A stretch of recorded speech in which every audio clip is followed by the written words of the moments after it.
Olá, seja mais uma vez bem-vindo, você que está aqui pela segunda vez ou você que está conhecendo agora o Life Oncast, basicamente aí o Lifecast focado na Life Brasil Investimentos, hoje na vertical de investimentos, renda variável, aqui Alexandre Oliveira e Henrique Hellman, o cara da renda fixa. E o assunto de hoje vai tocar bastante nos quesitos de cenário de 2026. Juros, o que vai acontecer no ano de 2026?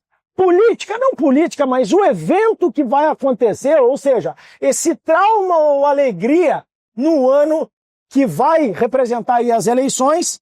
E a gente vai falar também sobre o que aconteceu em 2025 no mercado financeiro, ou seja, né, como o Alexandre gosta de falar aqui, o que aconteceu, a gente vai olhar para o retrovisor, tá bom? Então, para começar aqui, Alberto Júnior aqui falando, seu host no momento, eu vou passar a palavra para aqui, para ser um homem ou uma máquina? Não, é o cara da renda variável, Alexandre Oliveira, seja bem-vindo. Muito obrigado, Alberto. É um prazer estar aqui, hoje a gente tentando interpretar um pouquinho desse cenário que está acontecendo já.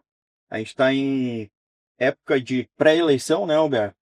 E eu gosto muito desse momento, já enfrentamos alguns momentos assim de mercado, né, Helman? Na minha área, que é a parte de renda variável, eu sou head aqui da área de renda variável aqui da casa, a gente enfrenta um cenário de muita volatilidade. Mas volatilidade sempre vem com oportunidade, a gente tem que estar preparado, e para estar preparado a gente tem que olhar um pouquinho para trás, a olhada do retrovisor, e entender como que cenários passados podem nos ensinar para a gente ter a tomada de decisão agora, mais uma vez, frente a esse cenário macroeconômico tão importante. Deixa eu te fazer uma pergunta. Eu gosto de atrapalhar quem sabe, né? No bom sentido. Qual é a primeira coisa nesse Lifecast que aquele profissional, seja da área do investimento, seja o cliente que está olhando aqui a primeira vez, o que ele busca encontrar com conteúdo? Porque não vai ser um conteúdo onde ele fala de forma rasa, mas também não vai ser um conteúdo que vai atrapalhar a informação, a inteligência de quem está vendo talvez pela primeira vez. Até porque a gente tem aí a questão da informação do mercado financeiro, às vezes se descola um pouco de outros mercados, né? A gente fala muito que tem que ter um cuidado de como. A gente vai ter forma de ser mais acessível? Essa eu acho que é uma pergunta que quem está aqui pela primeira vez faria. Pô, mas eu não vou entender nada, eu estou aqui pela primeira vez, eu acho que é importante você fazer essa abertura aqui, o Raman vai pegar também esse gancho depois. A gente vai trazer muitos dados técnicos, a gente vai falar muito sobre gráfico, mas a gente vai passar isso de uma forma muito leve e num português, claro, né? Não na linguagem técnica do investimento. Então a gente vai trabalhar com estatística, vamos trabalhar com gráficos aqui para analisar o que aconteceu em cenários passados também, que a gente vai viver agora. Então a história tem que nos ensinar. Então, o ciclo, né? Tudo que sobe desce, tudo que desce sobe, depois da chuva vem o sol, depois do sol vem a chuva. Esperamos que tenhamos o sol agora. E temos que nos adaptar a qualquer cenário. Então por isso que a gente tem duas ferramentas aqui à mesa, que é a renda fixa, a renda variável, e que a gente pode fazer uma mescla com a composição adequada, com a volumetria adequada em cada carteira, para que a gente tenha esse sucesso.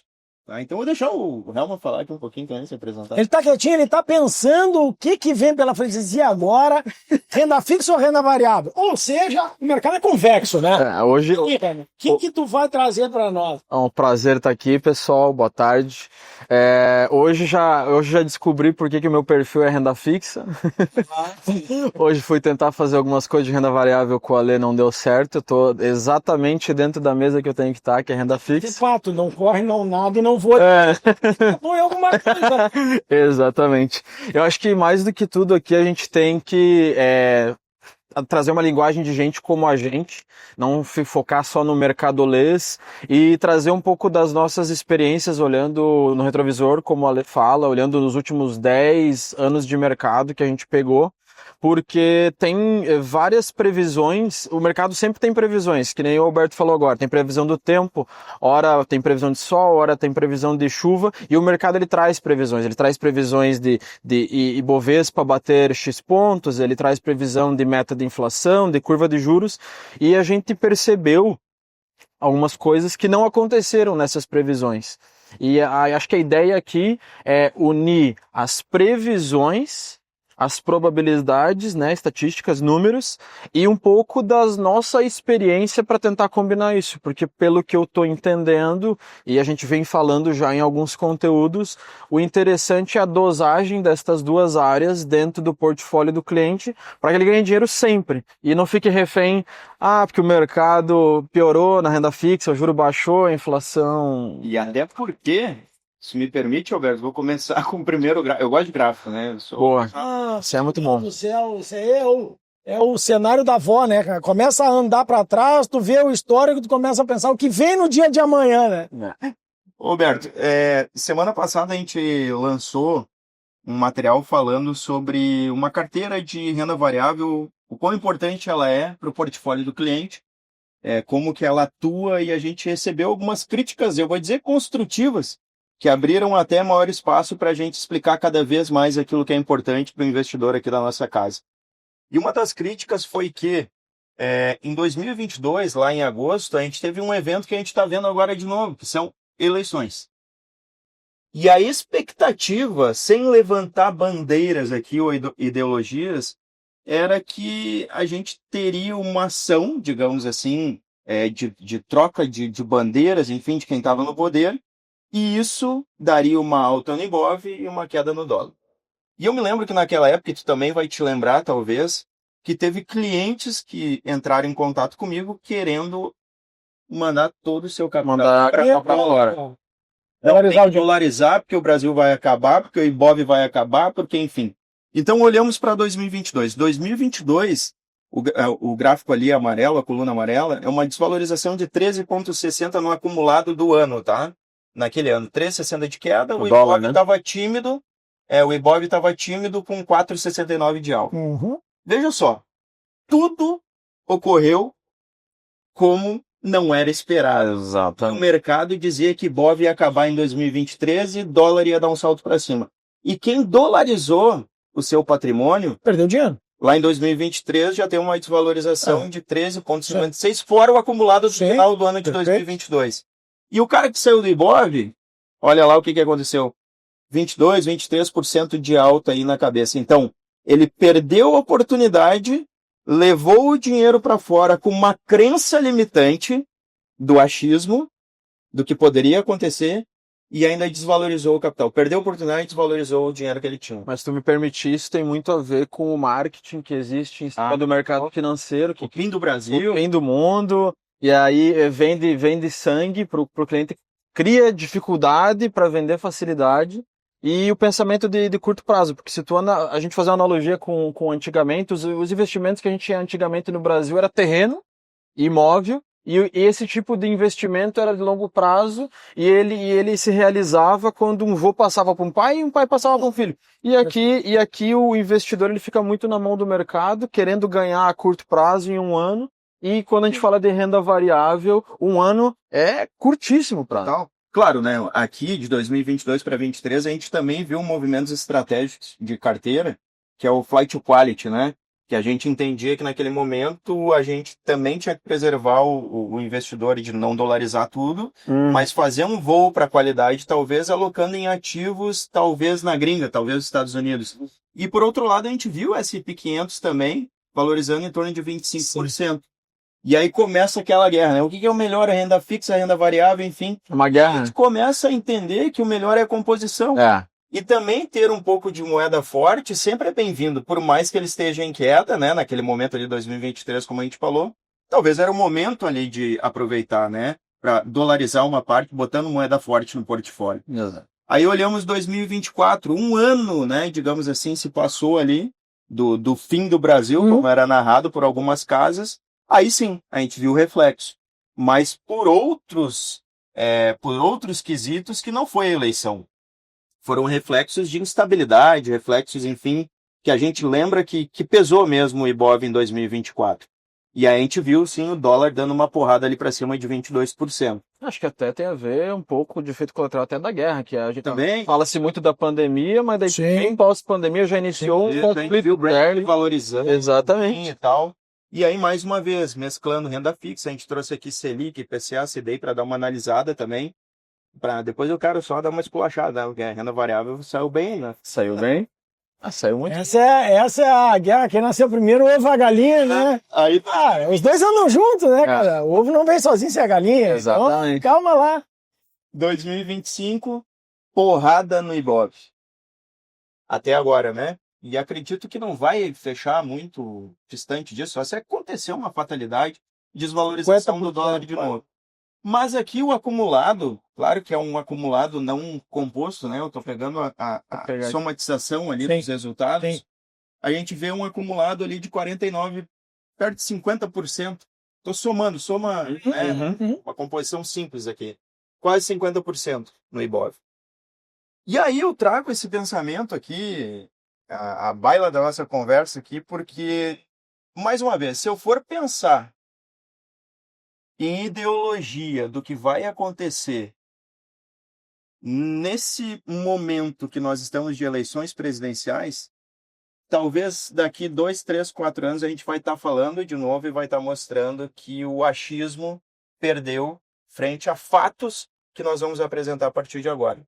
Então, assim, qualquer decisão nesse mercado, eu acho que ele tem que ser baseado em fatos que já aconteceram, o que movimentou o mercado, como que foi o comportamento disso e o que a gente traz de aprendizado com o que a gente já viveu.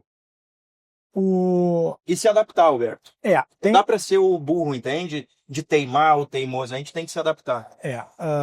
E o que é importante, eu acho até para efeito aqui, dessa experiência de unir essas ideias, existe uma convexidade em tudo, na boa e na ruim.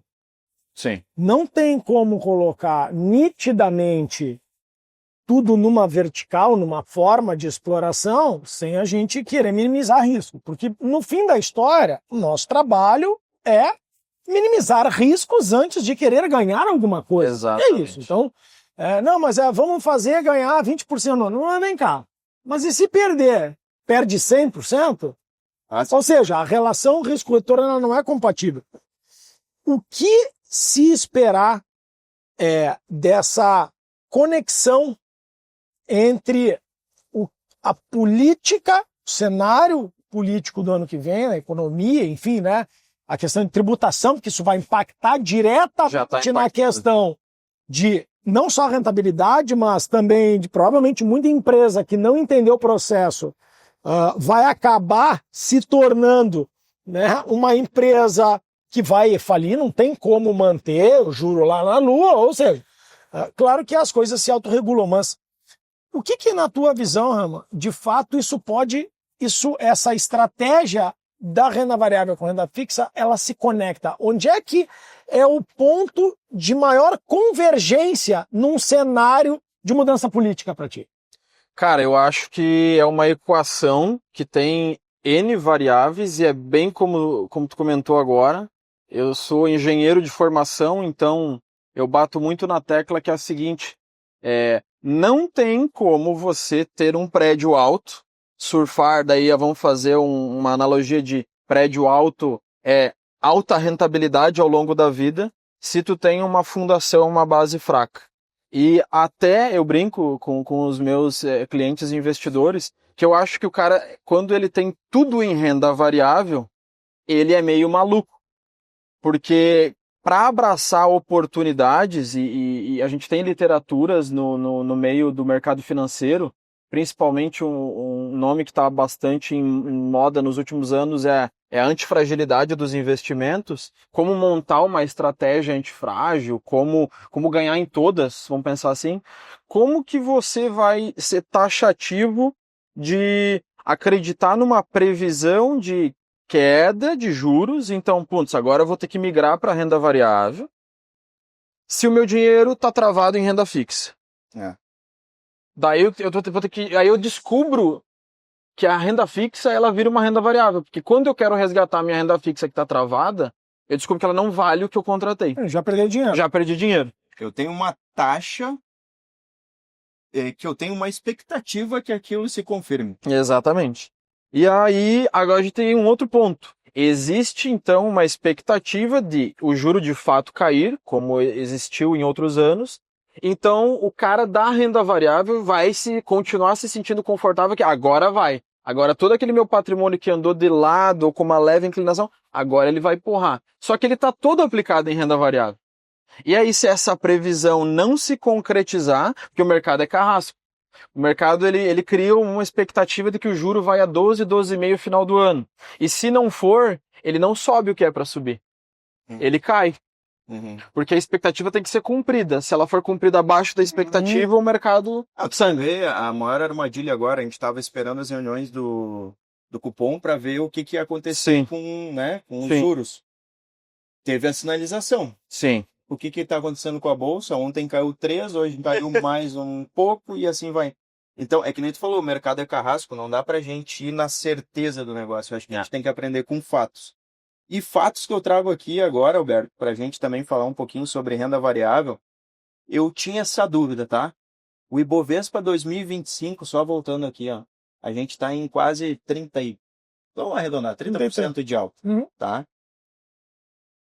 Mas o mérito será que é do cenário interno ou tem alguma coisa que está também nos impulsionando nessa alta? E aí quando eu vou... E o dinheiro do gringo? Quando eu vou para Pares... E o dinheiro do gringo? Quando eu vou para Pares, tipo assim, ó, o primeiro ponto que a gente analisa, tá?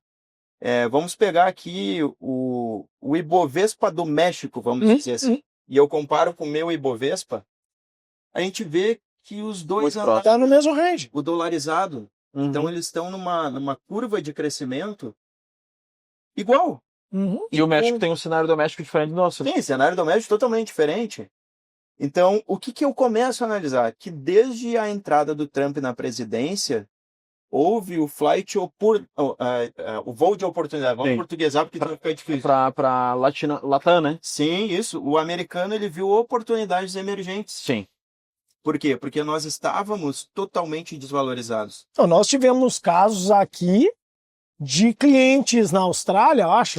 Japão, né? Japão tirando crédito lá fora 2-3% ao ano e aplicando aqui em renda fixa. Aplicando aqui na renda fixa. Fazendo aqui a gente está vendo aí também isso. Porque assim, o juro lá fora é menor que aqui. Aqui estava desvalorizado. E quando eu vejo um movimento em massa dos emergentes se valorizando igual ao Brasil, eu não sou o dono da festa. Eu não sou o rei da festa. Eu estou participando da festa porque também está tendo a queda daquele pensamento do excepcionalismo americano, né? Que eu até coloquei ali no texto. Perdeu força, traz incertezas institucionais, trouxe isso no início de 2025. Sim. Então a gente vê o americano, enfim, não só o americano, o cara que já investia lá, também trazendo dinheiro para os emergentes. Então, essa é a primeira coisa que eu vejo, tá? Comparando o nosso Ibovespa com o Ibovespa lá do México. A gente também não pode esquecer o índice DXY, que é a valorização do dólar frente a uma cesta de outras moedas. E a gente viu em 2025 também ele se comportando abaixo dessa média que nós temos ali, que está ali em amarelo. E a expectativa era ele estar mais alto. A expectativa era estar mais alto. Mas por quê? Por causa do cenário interno. Expectativa de política, de aplicação de pena, não sei, daí não vamos entrar nesse método. Mas tinha uma expectativa de dólar a 6 e pouco por causa do cenário interno. Mas quando a gente olha a desvalorização do dólar frente a um pacote de moedas, a gente viu que está até abaixo de uma média. Então o DXY nada mais é do que isso. E aí já vem outro indicativo que não tem nada a ver com o cenário interno. Bom, quando a gente olha para a performance dos emergentes também, analisando o ETF, né, que é a ETF das ações dos países emergentes, a gente vê também que teve uma valorização. Isso que o Brasil, ele responde apenas ali com 4% perante todo esse ETF, né, segundo a gestora BlackRock. Então, mais uma vez eu digo, não é interno, é externo, provocação externa. A gente faz parte da festa, a gente não é o dono da festa. E aqui eu chego numa conclusão que vem aquela pergunta, e para ti também eu acho que vem, né? Tá, mas e ainda tá barato? A Aham. gente bateu Preço o lucro, né? histórico agora. Bateu, 163? eu acho que foi 160 e poucos. 163, né? mas ainda tá barato. Cara, quando eu olho o indicativo de preço-lucro aí do Ibov, eu vejo que a gente, analisando os últimos 15 anos, né? Então daí eu consigo formar um desvio padrão e uma média. Então eu tenho o desvio padrão para baixo, desvio padrão para cima. 8,5. Basicamente, Então 8,5 de média. nós estamos ainda por indicadores de preço-lucro com o Ibov Tá barato. numa situação barata. Barato. Claro que eu não posso só analisar o preço-lucro, eu tenho que analisar outras coisas, tenho que analisar. Aí Tem quando um eu vou fator, para o micro, tem um fator. aí quando eu vou para o micro, né, eu vou ter que analisar o preço-lucro das ações, mas daí eu também vou ter que analisar o endividamento, qual que é o setor que ela está, comparar com os pares, ver qual é que é o ROI da empresa, ver qual é que é o KPI Qual é o Sim. gap em percentual de valorização. tem ainda de possibilidade de valorização? Eu já vou te falar, Alberto, deixa eu só falar aí, Helmut. Mas olha só, bem nesse momento aqui de janeiro de 25, ele tem uma correlação ali com curva de juro americano aberta e brasileira também na mesma época. Então, a gente brinca às vezes no mercado, quem que tá mentindo? É dólar, é juro, o que que tá, né? E aí ali tá todo Quando mundo estava falando bem a verdade. baixo, até abaixo do desvio padrão. Aí. Exatamente. E a curva de juros super aberta, então faz total sentido, o doméstico, o externo estão todos em sincronia. Aí, vamos lá. aqui é bom, Tu perguntou aqui, Alberto. Então, a gente parte sempre de 3 cenários e a gente faz uma média ponderada para ter uma ideia do que vai acontecer lá na frente. Então, a gente pega um cenário otimista, um cenário base e um cenário pessimista frente a tudo que a gente viu, né? E a conclusão que a gente chega é que a gente tem um potencial de valorização ainda para 2026 20%. de 20%. Tá? Que, poxa, Tá bem razoável. é um cenário razoável e é uma média ponderada de 3 cenários. Eu não sei se tu viu, essa semana um cliente me avisou, daí eu não vou citar nome, uma outra casa, uma outra bandeira, botou um preço-alvo de Ibov a 198 mil para fechar o ano aqui. Eu já não sei qual que foi a conta, mas... Né? E reparando, tá? Olha qual que é o preço-lucro deste preço-alvo Ibovespa ponderado. 10. Quando a gente volta lá, então o Ibovespa voltaria para uma média. Já voltaria para a média normal lá em Os cima. preços tendem a voltar para as médias. Básico de análise técnica, enfim, também quando a gente analisa indicador... A gente é o tempo que vai precificar a realidade das coisas. Esse é o ponto do investidor, independente do tamanho do dinheiro dele, entender que é um ciclo de vida. Início, meio e fim, e aí ciclo novo, e você tem que estar posicionado. Isso. E não ser o teimoso. Não, com certeza. O cenário. Não tem emoção, né? O que faz perder dinheiro não é a lógica, é a emoção. É a emoção, total. Comportamento equivocado tanto do tomador, que consome dinheiro, gasta demais, quanto do investidor, é o comportamento, cara. Comportamento equivocado vai acabar pagando a conta. E aqui a gente entra num gráfico que eu sei que o Helmut vai gostar, que é a respeito do início do ciclo de corte de juros, né? Então a gente acreditava que ia vir para janeiro. Exatamente. Já não tá vai para março. Já tá contratado que não virá e tá contratado para março. E aí tem um cenário muito legal, porque é o seguinte, nós temos 3 meses pela frente antes do primeiro corte de juros. Isso. E ali eu tenho uma amostragem de 2005 até 2023 do que aconteceu 3 meses antes do cenário de corte de juros e o que aconteceu um ano e, enfim, depois os dias consecutivos para frente. E exatamente nessa linha 229 aí. Ali a gente... É onde começa a ter as alternâncias de dados. Isso, ali também eu acho que pega... Isso é muito parecido, né? E ali a gente pega 2 linhas que é muito importante para nós, que pega 2 ciclos de eleição, lembra que a gente tinha analisado? Sim. Que o que acontece? A gente tem um cenário de valorização nos primeiros 3 meses, que antecedem o corte de juros, depois o mercado fica flat e ele empina. Então a gente está vivendo este momento agora, tá? No momento de pré-eleição, que também a gente analisa aqui dados históricos, E eu acho que a gente pode ver o Ibovespa dando uma descansada agora final de dezembro, por causa de todo esse barulho político que nós temos. Vai ficar Mas depois lateralizado, né? A tua voltar percepção pra vai ficar normalidade. lateralizado para voltar A normalidade que a gente está vendo que a aqui. gente vê. Tá? Então, temos esse gráfico em tela, estudamos o passado e entendemos talvez o que a gente vai ter pela frente. Uma coisa que me chamou a atenção foi 2016, que é o mais rosinha, bem no ano do impeachment da Dilma, Sim. né? Aham. Era um cenário de incerteza, a bolsa total de lado, juro lá nas alturas.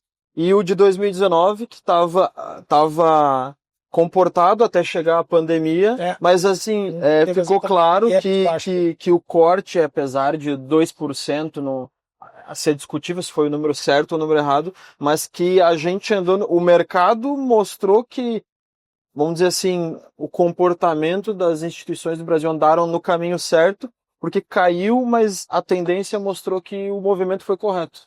Inclusive, até vamos chamar a atenção para esse momento que o mercado reagiu bem e o juro começou a aumentar seguidamente após o corte ali em 2021 e foi bastante criticado pela rapidez que o Bacen agilizou essa alta, mas para cobrir uma inflação um ano depois que já bateu 11%. Sim. Então o mercado acabou até concordando com esse movimento. E aqui tem um movimento muito legal também, né, Helma? É que se começar mesmo uma aceleração da queda de juros, que a gente já está vendo nos Estados Unidos isso acontecer, né? Se tiver esse movimento aqui mesmo a partir de março, eu acho que a renda fixa ela acaba perdendo também um pouquinho mais o encanto, ainda continua presente na carteira, mas começa já o pensamento do ciclo, entendeu? De começar a olhar com mais carinho para as oportunidades que nós temos, e tem a ver muito com o gráfico que eu vou colocar depois desse, tá? Por quê? Porque daí começa a ideia de, claro que vai demorar mais um pouquinho, né? Mas IPO, faz um tempo que a gente... Que não tem janela, faz tempo que não tem uma janelinha. Parado. Acho que todo o mercado tá ansioso para um IPO. Eu acho que quando vir vai ser... Até porque agora teve uma jornada aí de IPOs que a estratégia das empresas menores, esses menores, é o mercado americano, ou seja, entendeu? Milhares de empresas, e aqui a dificuldade é tremenda de botar uma empresa, né? Não é uma coisa tão simples, o custo é caro, né? A preparação, a estruturação é cara, e talvez as empresas pequenas e médias vão começar a entrar nesse ciclo depois. Eu me lembro que um estudo que eu fiz era da Bovespa+. A Bovespa+, também monitorava essa questão de preparar a empresa para entrar no novo mercado, para construir isso. Então, o Bovespa+, eram as empresas até, não lembro se era 5 milhões, 10 milhões de reais de receita, era um pouquinho mais talvez, mas vinculava a preparação para subir, ou seja, tinha 5 conselheiros independentes, 2 deveriam ser externos, 25% de float, ou seja, tinha uma regra que se isso acontecer e gerar essas oportunidades, provavelmente a gente vai ter um boom de empresa pequena entrando na bolsa para fazer expansão, como tem o mercado americano. Eu vou fazer até um adendo no que tu falou. Duas situações. O investidor renda fixa, ele não está nem mais levando a sério que vai cair os juros e ele tem que se posicionar em renda fixa agora, porque sempre tem mais um pouquinho. Todo mundo fica na expectativa na ata do Copom de tipo, finalmente nós vamos baixar. Só que uma coisa que o pessoal não tá ligado, porque o brasileiro tem memória fraca para política e para economia. E cuidar para cá. E agora, não com uma brincadeira, mas eu acho que vai servir, tem que cuidar para não se abaixar, para não ficar com a bunda de fora. Né? É verdade. Que tem muita gente se abaixando demais, fica com a bunda de fora, depois não consegue botar as calças. Então calma lá, vai devagar, investe com inteligência. Não investe só nesses influenciadores que, por sinal... Saiu uma matéria hoje de 10 influenciadores 10 maiores do Brasil, apenas um está certificado. Pô, pelo amor de Deus, é um cocote. É um verdadeiro cocote. Faço o que eu faço, mas não faça exatamente o que eu faço, porque eu não faço tão bem feito. Pô, muita calma nessa hora, mas segue lá. Aí vamos lá, aí tem esse momento que ele está demorando para tomar a decisão de travar o capital, o investidor conservador, e tem um outro momento que se falaram de IPO. Agora vamos olhar dos fundos setipados que foram lançados no mercado, que é uma espécie de fundo imobiliário mais fechado, sem tanta volatilidade. Tem gestores esperando essa janela de queda para finalmente converter o fundo em fundo listado em bolsa, Entendi. sair do ser tipado e dar a liquidez de bolsa para ele de fato estar num ambiente seguro e rampar a cota, a estratégia tão esperada. Então tem esse outro, que é um investidor que procura um ganho de capital tranquilo, uma renda passiva mais previsível, isenta de imposto de renda. Tem esse meio termo aí que também está numa expectativa de finalmente uma queda, que a bolsa vá para cima, para que eu tenha liquidez nos meus ativos imobiliários, né, dentro Sim, do claro. portfólio. Com certeza. E outro dado, fluxo estrangeiro, né? Nossa, demais. Para a bolsa, mas daí o ETF EWZ, né? Tá. A criação de cotas no EWZ. Esse ano, em questão de números, já bateu aí quase mais de 60 milhões de novas cotas no EWZ. E a gente comparando, a gente viu esse movimento só em 2009 e 2017. Tá, novas cotas que tu diz novos CPFs? Não. Não, é criação de Seria, novas... seria emissão de novos. Emissão de novos, tá. Isso. Emissão de novos. Isso, Tá. não um novo CPF, mas emissão de novas cotas dentro do EWZ. Tá. Então, o que a gente viu, cenários que a gente viu 2009 e 2017 só. Então, a gente está vendo um boom mesmo, só para ter a congruência também daquela leitura inicial que eu estava falando. É cenário externo, não é o que está acontecendo aqui. Não é o que está acontecendo aqui. Sim, tem o terreno do vizinho também tá fértil, né? Vamos começar a olhar pro terreno do vizinho. Claro, e eu vejo que ainda tem oportunidade, porque também os fundos de ações estão no menor nível possível. Por quê? Porque desde a época do Covid, todo mundo resgatou. Todo mundo saiu fora, todo mundo saiu. Quando era para estar comprando, o brasileiro estava saindo. Aham. Sim, saiu o barulho de comprar o som da calmaria, né? Eu acredito que nós vamos ver um movimento agora ao contrário, de novo. Volta pra cima. Os fundos começarem a porrar. Vão. Porque tá ali 6%, sei lá, a participação dos fundos de ações, tá? Então, frente todo ao mercado, a indústria de fundos, tá ridículo a concentração, né, desse número. Né, não, tá muito baixo. Tá muito... Então, eu também acredito que vem esse boom, tá? Vai vir esse boom aí a partir do ano que vem, inclusive para aproveitar essa volatilidade. Enfim, o brasileiro, ele vai né, pega o negócio quando tá já andando, não adianta. E aqui me chama mais atenção ainda, o índice de volatilidade histórica, tá?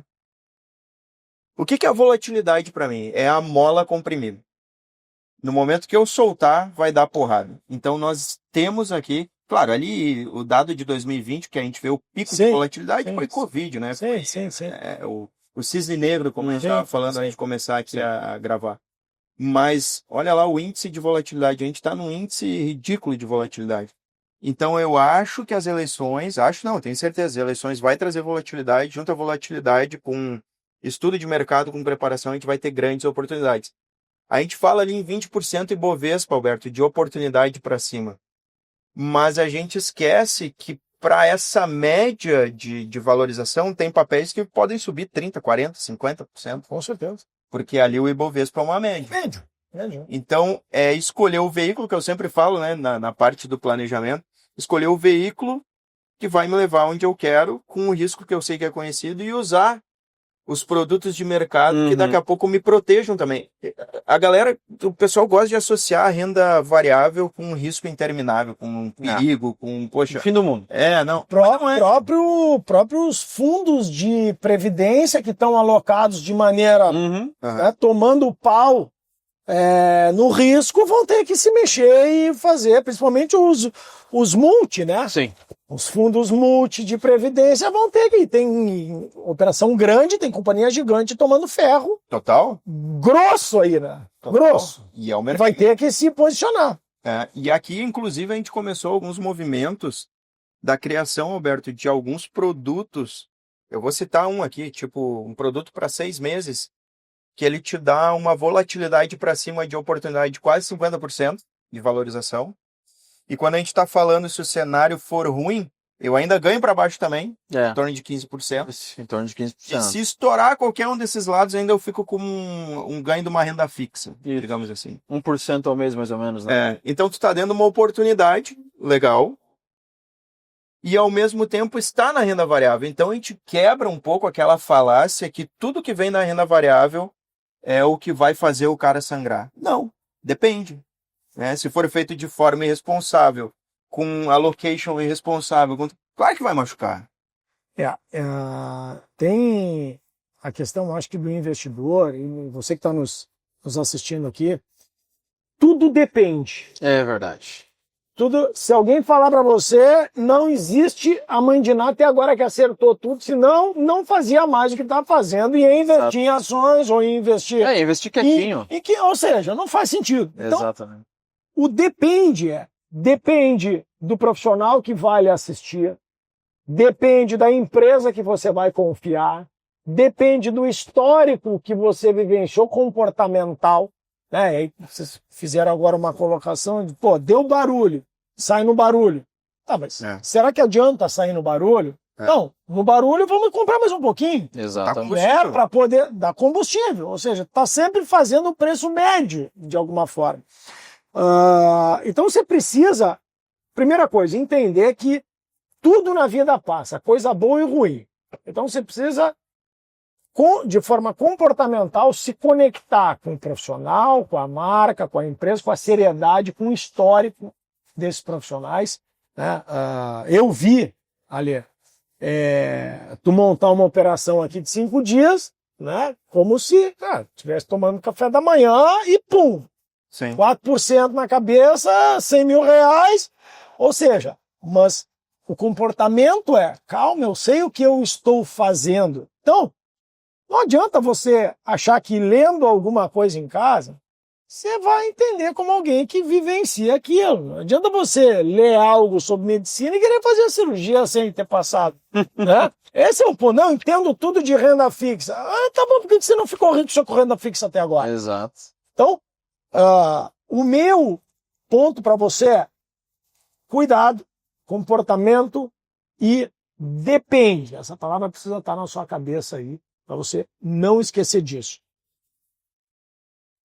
Concluir. É que eu vejo que tem oportunidade na mesa. Tem sangue na água. Tem sangue na água e tem tubarão que está bem agitado. Mas temos também que ter a parcimônia de montar uma carteira antifrágil, que tu falou.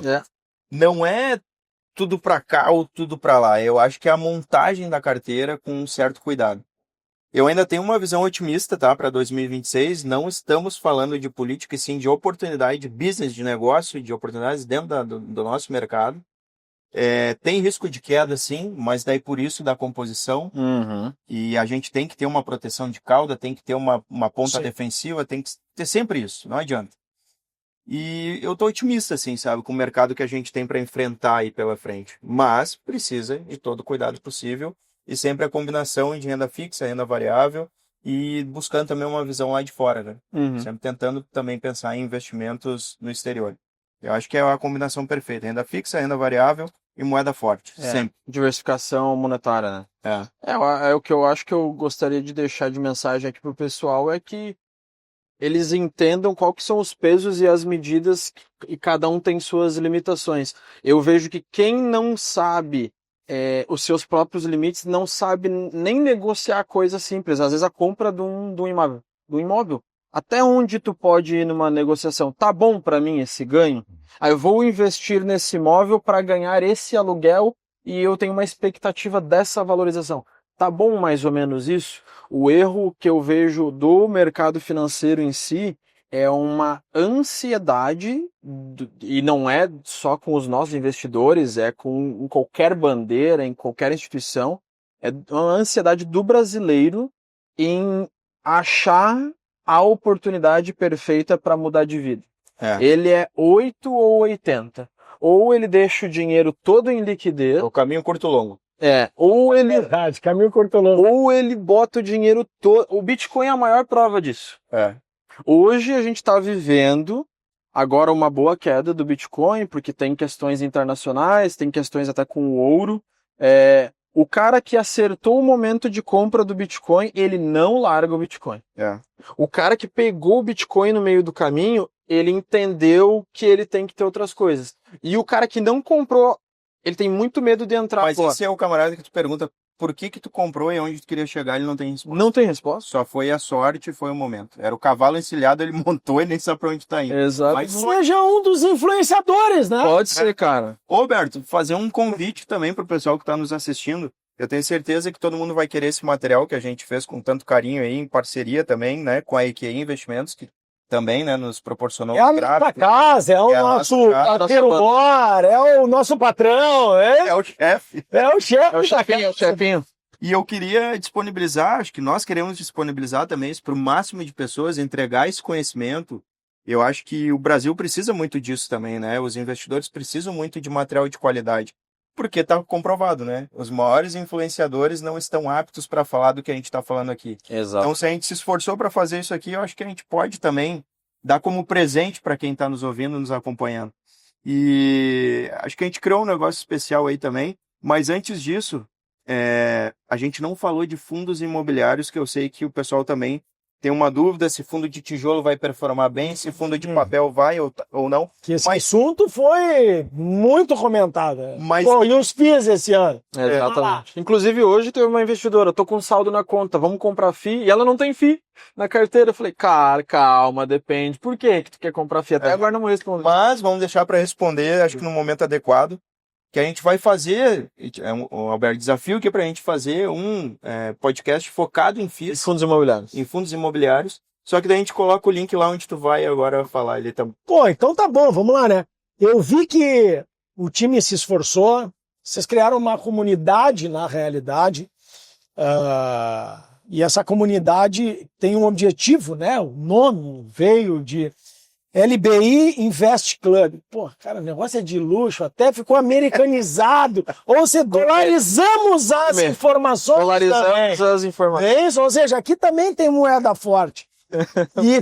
E essa comunidade de WhatsApp, ela veio primeiro para ter periodicidade diária aí, né? Isso. Eu acredito que a ideia disso é conteúdo de valor, é informação que tenha relevância, que tenha sustentação e que não tenha nenhum lado político emocional, e sim econômico mercadológico, que é o país que a gente vive, e senão a gente teria ido embora. Isso. Né? Então, periodicidade diária, você aí que vai ter oportunidade de ter esse material, de ver aí novamente aí o nosso Life Oncast na vertical de investimentos. Para quem é de fato, isso é para qualquer um, qualquer investidor, qualquer pessoa, qualquer profissional que gostaria de receber esse material, entra lá na nossa comunidade, LBI Invest Club, aí ó, até um nome de riqueza, e assuntos relevantes que eu acho que é importante para você saber.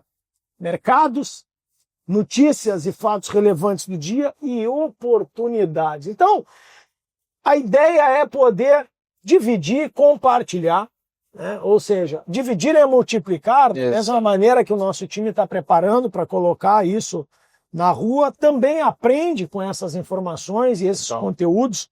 Então eu queria fazer aí o convite para você participar da nossa comunidade LBI Invest Club. Lá você vai ver diversos conteúdos além desse. Você vai ver planejamento financeiro. Planejamento financeiro não é só para quem não tem dinheiro. Pelo contrário, a gente tem visto que quem tem muito dinheiro não consegue se planejar, né? Tá sempre correndo atrás do próprio rabo e na grande parte das vezes ele ganha muito, mas não sabe o que faz com a grana. Outro ponto é sucessão. Também você vai poder enxergar um pouquinho mais como isso funciona, maneiras de se alavancar economicamente de forma inteligente, né? Então, se você acha que esse conteúdo aqui rico, de fato, valeu a pena para você, você pode compartilhar com algum conhecido seu, com algum colega, algum amigo. O que a gente tem para falar para você é que foi feito com muito carinho. Essa meninada toda aqui está aqui conosco. A gente está numa bela estrutura aqui, à beira da orla do Guaíba, tentando dar o melhor para você, falando, de fato, em planejamento, investimento e proteção de forma inteligente e imparcial, olhando o mercado, olhando os objetivos que os nossos clientes têm e olhando o nosso país, que se o nosso país crescer, todo mundo vai crescer. É isso. Então, para finalizar aí, Ale, uma frase final aí para esse investidor novo ou antigo, não importa. Afinal, o investidor antigo também é novo, né? Até porque ele não sabe o dia de amanhã, né? É uma incógnita o que vem no dia de amanhã. Fecha para nós aí, depois eu peço aí para o Ramon fechar. Alberto, acho que a frase final é mais um convite, porque a gente falou aqui tanto sobre mercado e a gente tem quebrado tanto a cabeça para tentar levar produtos de qualidade para os nossos clientes. e com uma visão estratégica como a gente viu aqui. Então, a frase final eu deixo o convite. Se tu gostou do conteúdo que tu viu aqui, com certeza vai gostar mais ainda das carteiras que a gente tem aqui, dos produtos que a gente tem, da exclusividade que a gente dá para cada cliente, independente do número que tem na conta, mas a gente gosta de construir a jornada com o cliente, entregar sempre algo exclusivo, e é isso que a gente faz aqui dentro de casa. Então, fica o convite também, vem aqui, nos conhece um pouco mais, traga sua carteira para analisar, e a gente está aqui para isso, fazer com que você performe, fazer com que você tenha sucesso nos investimentos e na tua vida. Pois bem. E aí, Remo? Pra fechar a conta? Cara, pra mim hoje a frase vai se resumir numa palavra que é depende. Depende. Se alguém falar pra você que tem as... Se você vai querer algo melhor, mais relevante, você vem, né? Exatamente. Se você não quiser, você não vem. É mais ou menos por aí. Mais ou menos por aí. Mas se alguém tiver a solução mágica para alguma coisa, desconfie. Se você quiser conhecer aqui profissionais que fazem um trabalho a 4 mãos, têm experiência, tem capacidade técnica para atender. Tem certificação. Tem. Nós três aqui temos Exatamente. certificação da Ambima, né? E a gente não é influenciadora. Exatamente. Porque aqui, de fato, a gente faz um trabalho a 4 mãos. Tu quer ter uma assessoria de verdade, uma consultoria que valorize o teu dinheiro, o teu esforço, o teu suor. Convido a conhecer a comunidade, convido a conhecer presencialmente aqui a sede, entrar em contato. Envia um e-mail, um sinal de fumaça, um WhatsApp. É isso aí. A gente vai estar pronto para atender, pessoal. Valeu! Gente, a gente fecha aqui o nosso Life Oncast. Não se esqueça da nossa comunidade LBI Invest Club. Espero que você tenha gostado. E a gente se vê aí no próximo Life Oncast. E eu, esse povo aqui que manda bem demais. Até mais.